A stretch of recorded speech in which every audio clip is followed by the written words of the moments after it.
see the little red icon saying that my connection is low and slow. So hopefully it will hold on today for the presentation. So hi everyone. Just a quick question before we start. I just see a new icon in my Teams bar. I see a raise your hand icon. Am I the only one having that today? I don't know. It's new. I knew it was coming. We won't play with that today, but I just noticed that. I don't know if it's just on my Mac or if it's on my other computer too. So I see a couple of you that say, hey, I got it. I think it will be a fun one to play with during those kind of meetings. So, okay, let me share my screen again and let's go back to our topic today. So we'll talk about FreshGrade today. We'll talk about FreshGrade in the optic of OXL, or ongoing communication of student learning. Of course, it will look different until the end of the year, but still, we'll try to look at how it could and should be done, and at the same time address that for sure this year it will look a bit different. But okay, so Jeff covered the what to expect part. We will have a Q&A document at the end of the session with just quick answers to the questions that were answered and the ones that we could not address. But please send your questions in the chat during the session. It's always good to have your to be able to answer real questions during the presentation. 2 places to go for more support: the Learning Line for sure, just like Jeff said, and our NLPS Learn website. In the resource sections, there's a lot of things around OXL and around FreshGrade too. So today we will really go through the different steps of how to have your FreshGrade set up, to invite your students, to make sure that your families are connected. There's different ways to use FreshGrade. So we'll talk about that during that part. Setting up your class, really to be able to see your objective documents and your assessment tools for your class, how to create some activities, how to upload evidence of learning, and add your descriptive feedback. So before we start, I don't want to go too deep around that because it's still, like, you'll hear in the next week probably or so a lot more information specific to what reporting will look like for this year. What I can say is that OXL, the way we used to do them, won't be required, won't be counted like they were usually. So you still can do them. You can still have that communication channel open with families. It's just that there's no numbers required for them. And and you could use them in a modified way, not necessarily having maybe like the student voice all the time, but at the same time, it's a tool that maybe you'll find really useful at this time specifically to keep the loop open and the connection with students and family. So as I said, you will hear more about what will be required in the next week or so. But what we'll cover today, and I'll show you, and if you look on the right side of the screen, you know, the different pieces that usually an OXL should contain. So your evidence of learning, clear learning standards, the student voice, and the descriptive feedback from you and the next steps. It's a good habit to use them. It doesn't mean that it's required in the same kind of format as it was regularly. Okay. Inviting students. So is there any question before I really dive into that part? I don't hear Jeff, so I assume that we're good to continue to. How do we invite our students in FreshGrade? Okay. That was the tricky part for a lot of you, well, in September, October, when we started the year. And now as many teachers joined FreshGrade or started to use it so that students, like primary students, could upload documents. So many teachers were using it just to post, just more like a one-way communication with parents being able to comment. But now if we want to be in contact with families, we want the students or their parents to be able to contribute more than just through comments. So I took some snapshot because as I'm not a classroom teacher this year, I don't have access to the district version of FreshGrade, which is the one that you're using right now with your SD68. What's the difference between the free version and the district version? It's the fact that your students are all there. Information about your students are automatically connected through my ADC. Address of the parents are there already. So you don't have to enter all of that. That's one piece. The other piece is that what you put on will stay in the student account, let's say. So next year, if you archive your class, those documents, those evidence, and those comments are still accessible by the students, but also by next year's teacher. So using the district version, it's really what the advantage that it gives us. So when you're logging in, let me show you here. When you open your FreshGrade,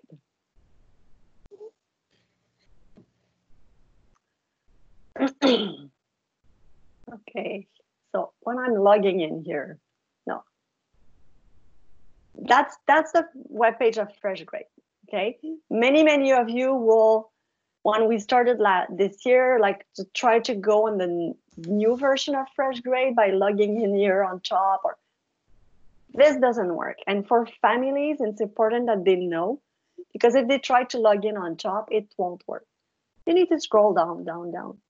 Right at the bottom on the left side, and I know that it's super small now on my computer. Even if I try to increase it, it stays really small. But you've got to log in to FreshGrade Classic. So if I go there, I'll have my 3 options. I can log in as a teacher, as a student, and as a parent. Students and parents are different in the way that parents will be able to view and comment, but won't be able to upload any evidence of learning, any content. Students will be able to comment and to post stuff. So that's important that your students will be connected for that. If you really want them to be able to show you what they're doing at home, that's the way that you'll want them to. So I'm logging in with and as I said, it will look a bit different for me because I'm not on a regular district account. But on the top right here, I've got my class. So for elementary teachers, you would see probably AM and PM. Those will be your 2 classes because it's linked with my ADC. They're taken from my ADC. It's the same class. You just pick one and you can rename it. So you pick one to work with. You can even delete the other one. You could create another one. Let's say you want to try stuff. You could create a new class. It would be empty, but you'll have your 2 classes. For secondary teachers, you'll see all of your blocks. So your different blocks will be there with all of the students in each block. Okay, so if I go in my, let's say I've got my grade 8 rotation class and I go in my portfolio, I'll see my student here and I can click on the name of a student and click on Manage Parents. So this is where I'll be able to invite students and parents. So I'll go back to here to show it to you. So when you want to invite, like I don't have the button where it says invite students, but you need to invite them. You need to activate their account. So you give them access to the portfolio for the year. As soon as you do it, you'll see it will be pending. So it means that you've invited the students, but you never went into his account to access it. And as soon as it's done, it will say connected. So it means it worked. They opened their account and they join the class in a way. Now, how do you give access to students? Jeff, I don't know if you can share that document in the chat. The FreshGrade Connecting Students. It's a document that is available on NLPS Learn. And it really shows you, okay, step by step, how to go and invite your students. Okay, I can zoom in a bit. So invite your students. The access code, you won't have one. Okay, I know a lot of people are like, I don't see the code. You don't need a code because the students' accounts are created in the district. And then from there, students will go in students.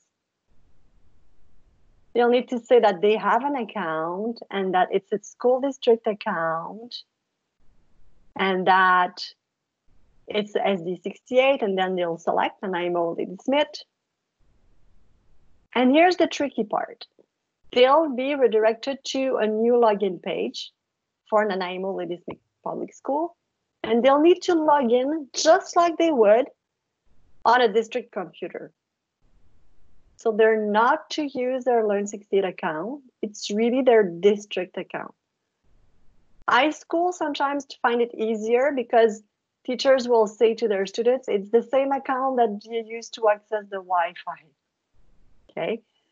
So the format is either edu / with their username, and username is always, it's the same beginning as the Learn Succeed account. So first letter and last name, or sometimes for the younger one, it's full first name dot last name. And you can enter also, instead of edu username, you can try username at edu.sd68.bc.ca. And then the password, it's not the Learn Succeed password, it's the password that will be that has been created for the school district computer. So your principal would have access to it, or your zone technician would have access to it. So any question on that part? I know we had a lot of issues. I know we solved, I hope, almost all of them. But I just want to see if that process is clear for everyone before I continue. So there's not a ton of questions going on here right now with for this, but there is one question that kind of popped up here, which is, can you add yourself as a guest to see what parents will see and test the site?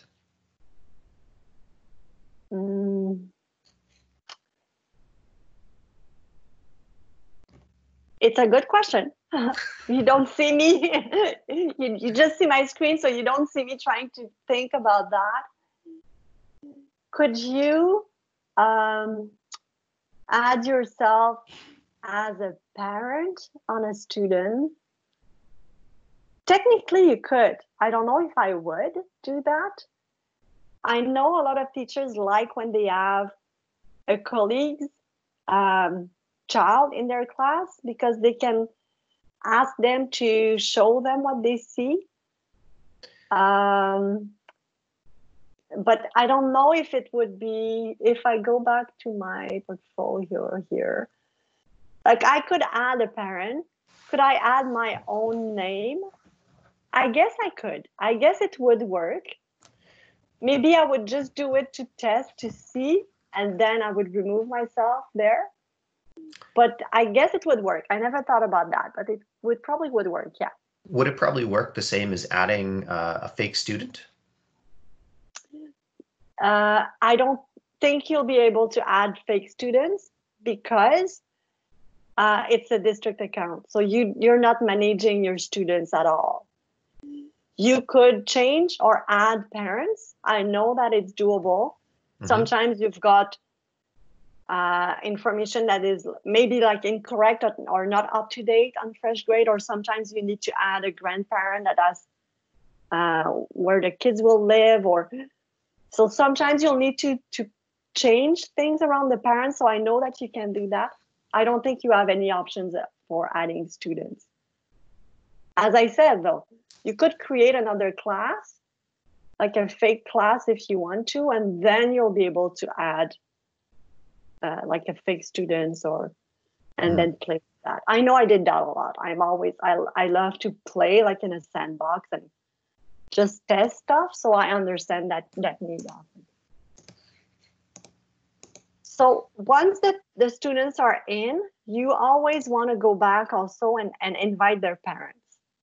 So to invite parents, you'll have a couple of things to do.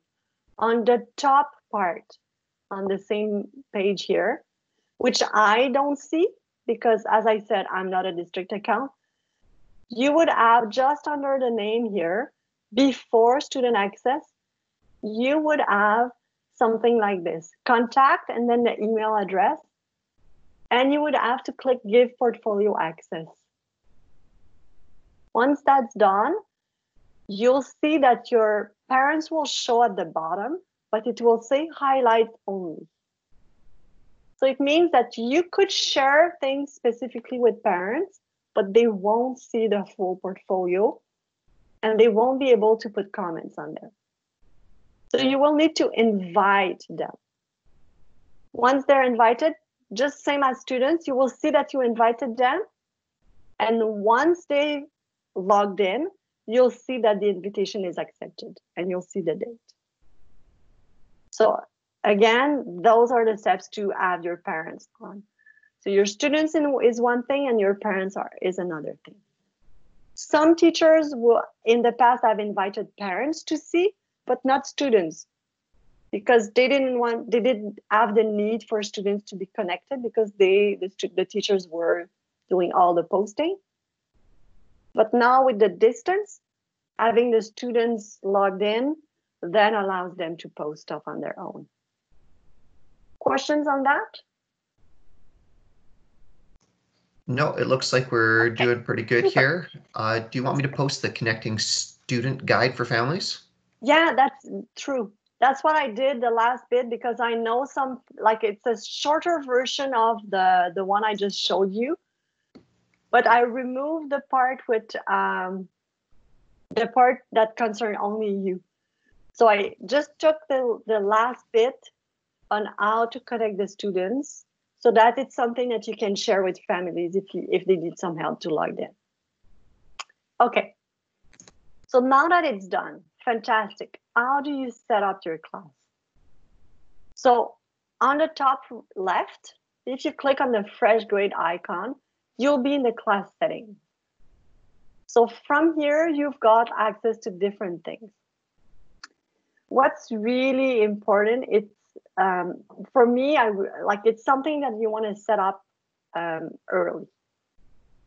So if I clicked on class settings, so I went fast a bit, like in the quick links here at the bottom, I've gone to class settings here. So first of all, that's where I can rename my class. If it's called AM, well, I can give it a name. Madame so-and-so class or division, I don't know. So you give it a name so it makes sense for you and for your students. Then you've got two important parts, objectives and grade and subjects. Those need to fit together. Some teachers, sometimes when they post activity, they say, I can't connect it to my objective. I cannot go and select my, let's say my big idea from my English language arts curriculum. So it's because of those two. So you need to select your objective documents. And if you click on them, you've got the whole list and there's a lot in there, especially for high school. K-9, they're quite easy to identify. But the high school one, has each class, each different course has its specific curriculum document. So let's say I'm scrolling down. I want to see like the K-9. I know they're at the bottom. I've got the French and the English version. So let's say I want to add English language arts curriculum, K-9. There's always in both copies, and I don't know why. I'll select and I'll add it. So fantastic, it's there, but it's not in my topics. So because it's not there, I will not be able to see it yet. So I will want to add the topics here. So there's no add button. I just need to click on one and come here and select the topics. So here I would select English language arts. I could be super specific and say I want it only for grade, I don't know, for grade 5, if I'm teaching grade 5, or for grade, and then I would only, like it would limit the amount of objective I could see, but at the same time, because when you'll, like you will still see the ones that you, when you create your activities, you can select the grade, so it will shrink it down. Couple of things here. If you select like career education, you will need to select workplace skills in the subject. ADST is in technology. Art education is in the art. So sometimes it's not easy to say, oh, personal development, is it the one I need to choose for career? No, it's workplace skills. So if you don't select the right one, maybe you'll find out that your objective are not showing. So that's the first place to go and look. By default, when you add your classroom the first time, the only one that is ticked is other, and other doesn't do it at all. So then comes the assessment tool. Assessment is super important, and there's too many here that are not useful in my point of view. So you can hide them. You can say, no, I don't want to see this one. Like I'll never use a 3-point scale, or I'll never use the 5-point scale, and I'll remove it. In fact, the one you really probably need is one of your own, like not one of these, but a tool that you would create that you could call competency scale, or even an LPS competency scale. You want it to show in the list, and you want to exclude it from calculation. There's no point value associated with our scale. You would add emerging, you would have the developing, proficient, and extending. Okay. You can select different icons. Here, it's all the same. It's the star. You could say my emerging is 1 star. My developing is 2 stars. I'm not always a fan of like levels like that. I like them because they're super visual, but at the same time, it's sometimes too, I don't know if it, I don't know. It's not something that I'm feeling that is always seen as a gradual thing. So often I'll use circles, but I'll change the colors. So that's my way often of doing it. But what I would suggest to you is to find out what's happening in your school. Because if there's too many different ways of putting the icons, for students, it may become confusing. If from one year to another, or if a family has 2 kids in the same school, but 2 different ways of viewing the icons. So we still want to make it as something useful for you, but also for the parents to see that. When you'll put the different levels on the activities that you're assessing, you'll see the wording, like parents and students will see it. For you, in the gradebook part of FreshGrade, you will only see the icons. So if you go only with circles, and then you're not quite sure about the colors, sometimes it may be a bit confusing. One thing that I've heard that some people are using, and I find it super clever, it's the colors from the target for archery. So the outside circle is the dark one, the black one. Then you've got the blue one. Then you've got the red one. And the middle one is yellow. I kind of like that. You need to memorize them a bit or to have a visual to represent them. But I kind of like that it's not that emerging is red, just like if it's bad, and extending is green because green is so much better. So, but again, it's really up to you how you decide to define those. But if you have a system that is more than just in your own class, it makes more sense for everyone. And then I'll save that. And they say, of course, as soon as you create a custom tool, as soon as you use it in one assignment, you won't be able to modify it. So you need to make sure that you want to, like, it's not just a test. It's something that you know that you'll use on all of your assessment. Okay, questions about those? There is one question that's kind of popped up here, which is there a section where you can explain the different levels if you were not to use the NLPS competency scales? Assuming most parents. Not, you mean if you were not to use it? Okay, well, what I do often at the beginning of each year is that I will do a first post where the post is the scale. And then I'll explain, extending, what does it mean? So by doing that, I give like the tool to understand the scale to parent, and it's always there. So one place you could do that, I'll just save this. And I'll be in the FreshGrade here. So if I go back to my class setting, I've got quick add here. Quick add allow me to post something that will be accessible to, and I'll choose which student.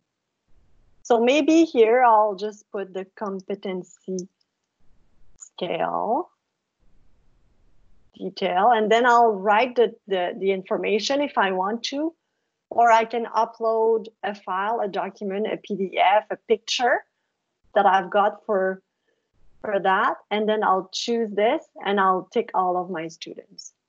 So it will be posted on their own portfolio at once, and then it's accessible for parents. I did that for the competency scales to make sure that everyone, especially that we changed like the last couple of years, so that parents were really knowing what does proficient mean, what does extending mean. Just as a quick reference for them. There, please select at least one student. Okay. So last thing I wanted to share here in the class setting before I go to the portfolio. If you share your class, you can invite a colleague. The tricky thing here is that you can only invite teachers that already have a class. So if they're part of your class, let's say you're teaching 0.8 and you've got a colleague for 1 day a week, no problem, it will be easy to invite that person. You won't be able to invite the teacher librarian, for example, because they don't have a class in my ed. You won't be able to invite an EA because they don't have a class in my ed. You could not invite me because I'm not a teacher that has a class in my ed.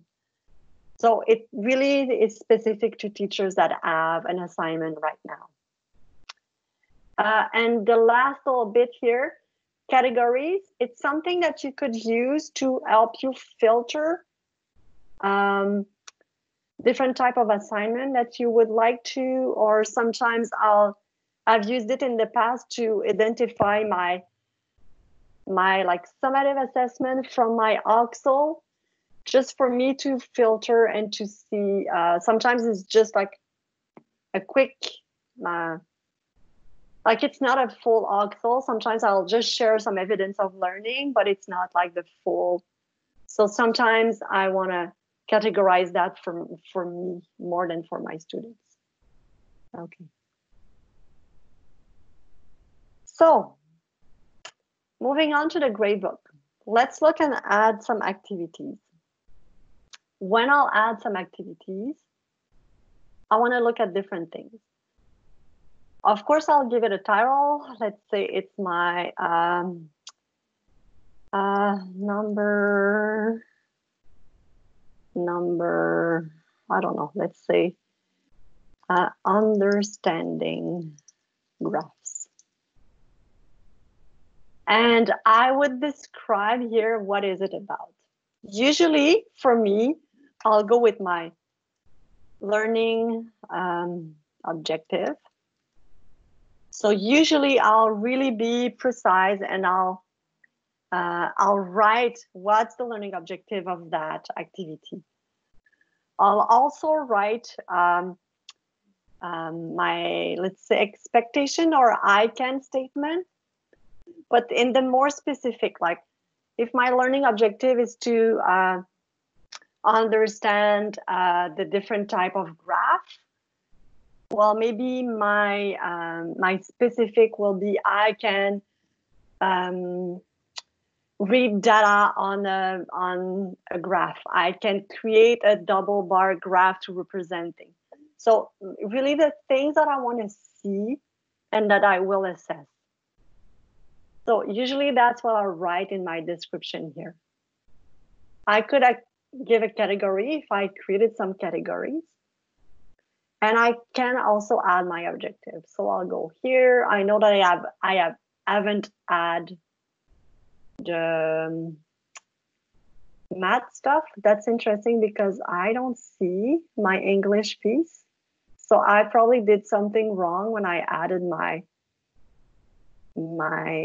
objective. I don't know if I didn't save, but that's what I was telling you about, that sometimes it's a bit finicky to make sure that your objectives are showing here.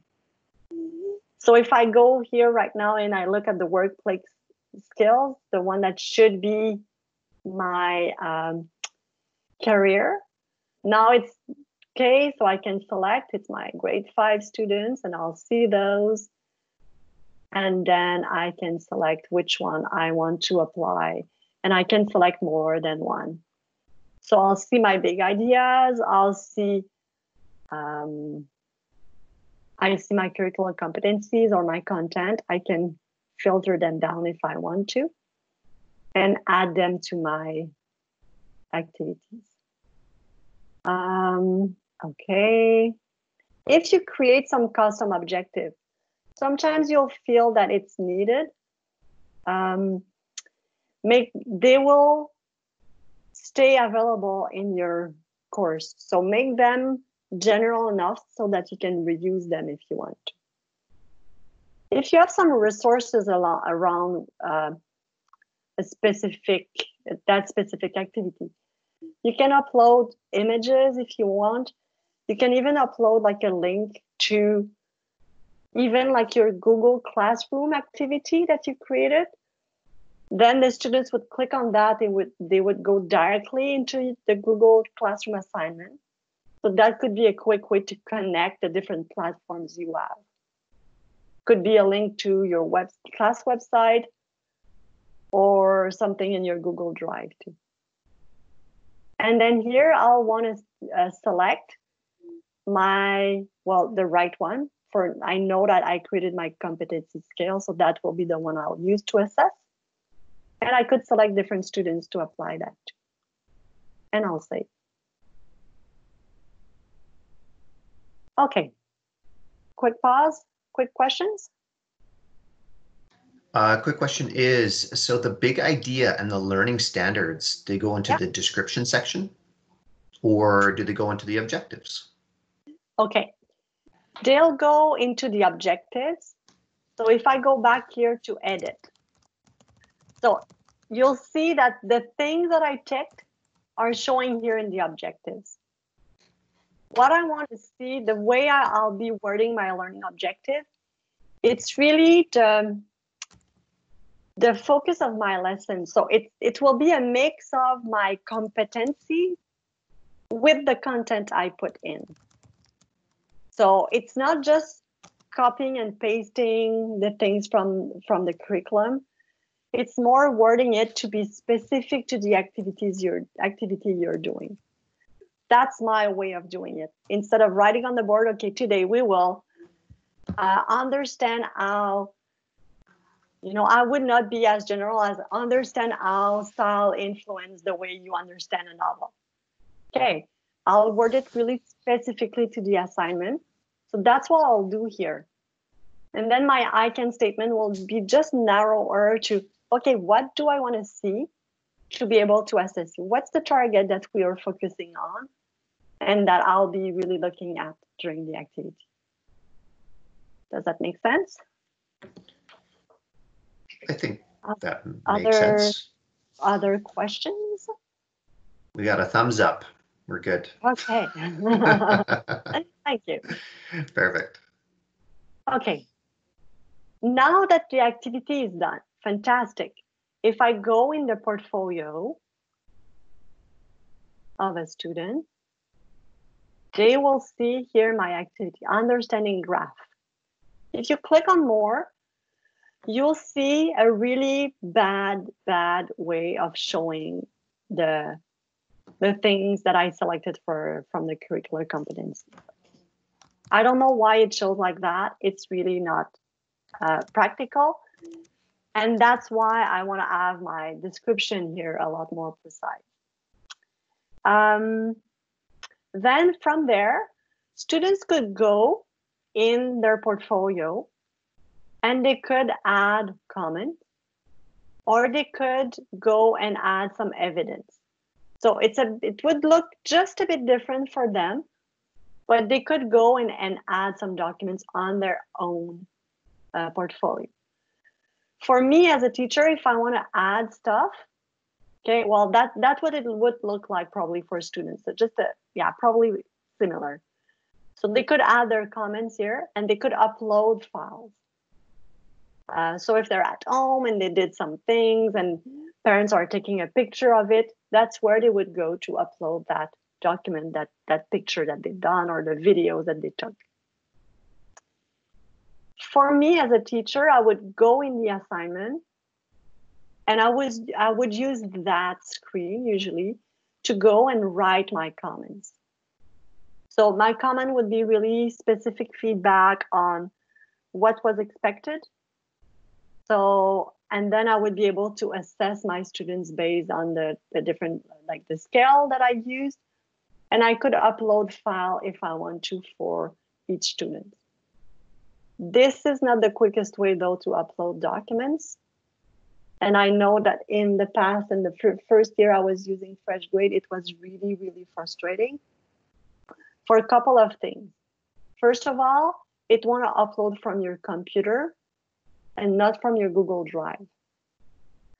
So that's a bit of a bummer for us, where everything and all of the documents for students are in Google Drive. But it's not easy to share a Google Drive document. There's a couple of ways around it. If you really want to share a Google Drive document, you can share it in the note as a link. The only thing though is that if it's not public to parents with the link, they won't be able to open it. They would be able to open it under their child account if they're logged in Chrome. But it may be a bit difficult to view it. You could export it as a PDF or save it on your computer as a PDF. You could take a screenshot of it, like the snippet of the document on your Google Drive and upload it. So there are different ways, but it's not like the fact that it goes through your computer and not your drive often is a step that is not super convenient. What I was doing usually in my class, I loved taking pictures of stuff. So I would go through, I would access FreshGrade through my phone or my class iPad usually. And I would do it that way. Because on iPads, it's super easy, or on a phone, it's super easy to add picture. So I would not even take the picture ahead of time. I would just organize my stuff that I want to take pictures of and organize them alphabetically. So that's it, student 1 and 2 and 3 and 4 in order. And I would go and open that assignment. I would have the first student there. I would add document, take a picture, go to the next student. Take a picture, go to the next students. For me, it was really the quickest way. Right now, parents would go as a student and would upload their things directly, or if they sent you pictures by email, then you would just save them, make sure that you save them to your computer files and upload them from there. What I love about that screen, so when I'm in the portfolio, I can click on the name, or from the grade book, I can click on the title here, is that it's super easy to see all of my students at once. And if there's a comment that is entered, I will see it here. So I can quickly see who has uploaded things, where are my comments in, and then I can address each student individually like that. Comments or questions on that? I see the time. Yeah, I was going to say we're coming close to on time here. It doesn't, there is one question here, but we can maybe address it in the questions afterwards. Do you have much more that you want to go through here? No, I'm wrapping up. So if there's a couple of questions just to finish, I covered, I think, all of the workflow I wanted to go through. So I'm going to just post the considerations for the FreshGrade posts that go through the OXL pieces, and so that you guys all have access to that as well. So that's just in the chat. The last kind of question that came up here, and it's a fun kind of question, is why are the smiley faces always there beside when you're making up the assignments?